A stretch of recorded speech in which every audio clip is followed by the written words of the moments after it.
आरा के धरती से उठा ललकार, नाम सुन के कांपे पूरा बाजार। जहां खड़ा हो जा से चमके संसार, पवन सिंह बा पावर स्टार। हार कभी हार नहीं, जीत के पहचान जानवा। हार के शेरा पवन सिंह सबके अभिमान बा। स्टेज पे आवे ते उठे ललकार, power star, power star. Stage पे आवे ते उठे ललकार, power star, power star, power star, power star. आवाज में बिजली, चाल में तूफान, फैन लोग बोले ईबा हिंदुस्तान के शान।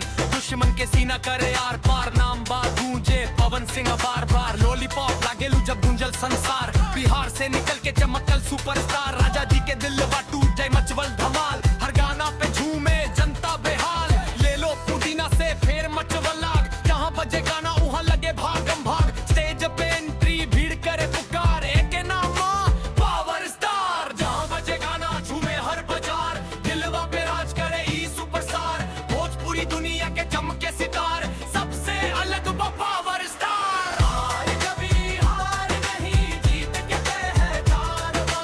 हार के शेर पवन सिंह सबके अभिमान बा।